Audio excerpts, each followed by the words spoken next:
देखे बिना तोला संगी माने नहीं मोरे मन। देखे बिना तोला संगी माने नहीं मोरे मन। तया पतिया वस नहीं मैं भैया बुतहा सही। तया पतिया वस नहीं मैं भैया बुतहा सही। एती वोती चारो होती घूमत रहता बने बन। महुआ दीवानी अब मैं मतोरे सजन। अनपानी सुहावे नहीं नींद मेरी आवे नहीं। अनपानी सुहावे नहीं नींद मेरी आवे नहीं। सपना माँ के राजा बोलत रहत मोरे संग। देखे बिना तोला संगी माने नहीं मोरे मन।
प्यार है सजनी रे तोर ले प्यार है।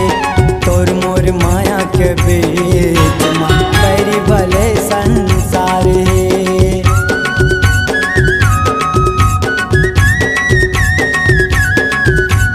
प्यार है मोला प्यार है सजनी रे तोर ले प्यार है। तोर मोर माया के बीच में बड़ी भले संसार है।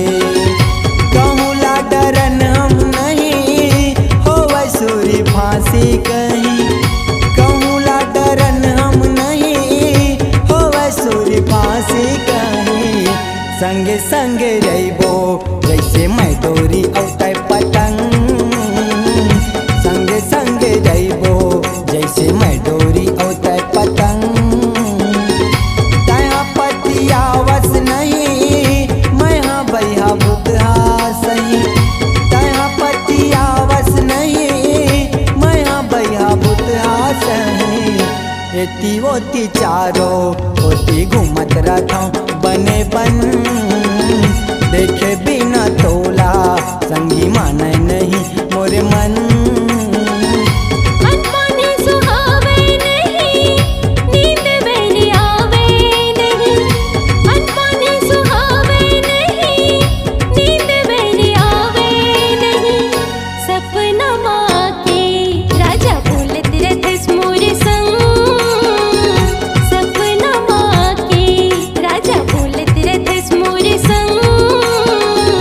महुआ दीवानी हवा मैं मतोरी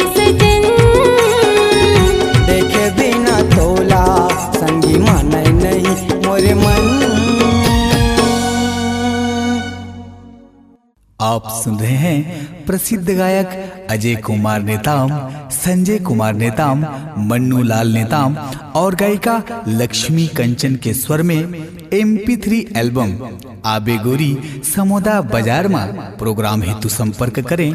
ग्राम तुलसी समोदा, फोन नंबर है 8966814561 और 9753179556।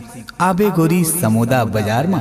आपकी आवाज ही आपकी पहचान है। यदि आप अपनी आवाज को एक नया आयाम देना चाहते हैं तो चले आइए मल्टी ट्रैक डिजिटल रिकॉर्डिंग के लिए AVM audio video studio, Khamtarai, Raipur. Mobile number 9301523929 और 7869646201।